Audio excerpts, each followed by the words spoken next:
Hello, my friend.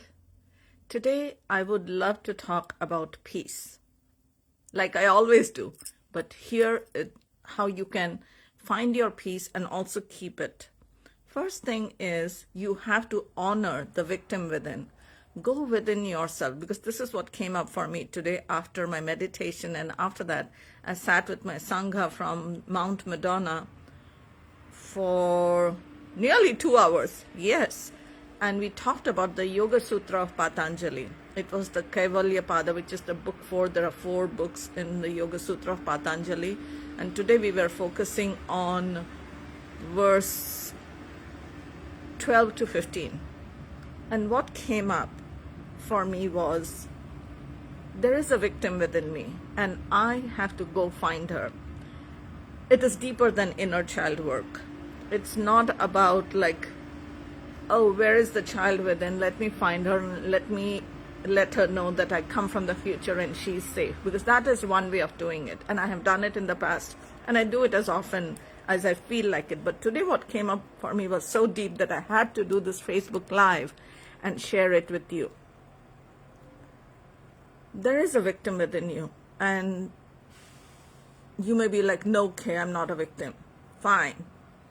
Do you have everything you want in your life? And you may say, yes. Then my next question to you is, do you know how to keep everything that you have in your life that is awesome and wonderful? That is the question you have to ask yourself. What is that struggle within you? If you're not struggling in any aspect of your life, then this conversation is not for you. But if you feel that there is some struggle, because as a human being, we are constantly struggling, because the mind has not transcended yet. The moment the mind transcends, what happens is we find that stillness. And when we find that stillness, we can stay in that stillness. But that is for people who are established in themselves and established in their power and established in their spirit, capital S. But to transcend our mind, we have to own our ego. And this ego self that we have, that ties us, that ties me to my body, my house, my office, my work, my books, my children, my food, my walks or my not walks, my mess or my cleanliness, whatever it is that we identify with, it is part of the matrix. It is the illusion in which we all live. And there's nothing wrong with the illusion because we are all part of it. That is what we create. But once we transcend this ego, this illusion, guess what happens? We free ourselves. But for you to free yourself, you have to know that there is a victim within you. I'll give you an example. Yesterday, I was in my community with a group of my friends and we were all singing. And at the end of our song circle, which we hold like once or twice a month, one lady, she said that I am having a song circle this weekend, and if you want to come, I will give you all the information. All you have to do is give me your phone number and I will just text you the flyer. And a few of us went over to her and gave her our cell phone number, and she texted us the flyer. And the flyer said, okay, this is the price at the door, and this is how you can Venmo it, this is how you can Zelle it. And I was so impressed and so inspired by how perfectly she had everything laid out. And she was not attached to our names. She just wanted our phone numbers. So she still doesn't know my name, right? And there was a tinge of envy and admiration. And this morning, I received a text from her, which is like a nice long text with paragraphs, indentation, and everything. And she says, hi, it was so nice to sing with you last night. And for a second, I was like, oh, she knows me.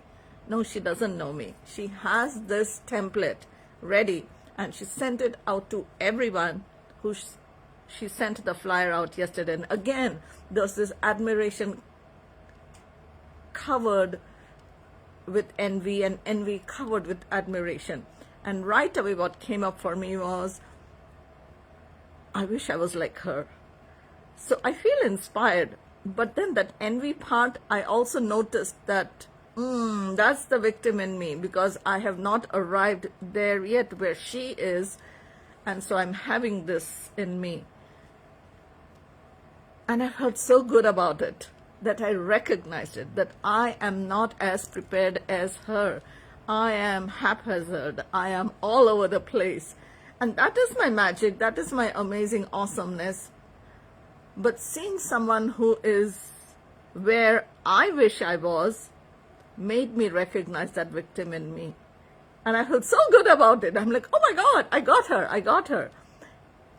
And this is what it is, my friend. So your victim doesn't have to be like this, oh, poor me, oh my God, I can't believe this is happening to me, oh my God, I can't believe like they have it all, and blame, shame, and guilt. That is something you step away from. That is something you walk away from.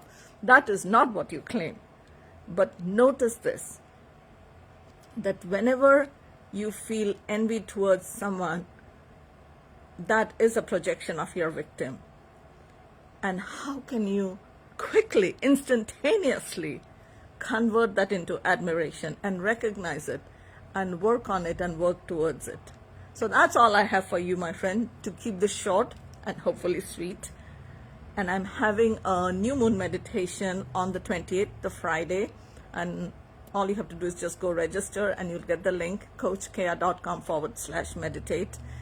And this new moon, let me tell you, because every new moon you set your intention for 2 weeks, which is from new moon to full moon, or new moon to the next new moon. But this new moon is the beginning of a lunar calendar, a lunar year in the Vedic calendar from India. Because in India, some people have the solar calendar, and some people follow the lunar calendar. So those who follow the lunar calendar, this is a whole year, and this year has, according to this Vedic system, 355 days, because the next time the same new moon will show up on March 19th, but now it is March 19, 2026, but this time it is March 29th, our new year begins. So come join me, let's meditate, and let's set our intention, not just for 2 weeks or 4 weeks, but for the entire lunar year. All right, my friend, I look forward to seeing you on this meditation. Like and subscribe for more, and what more can I say? I love you. Lots of love. Namaste. Bye for now.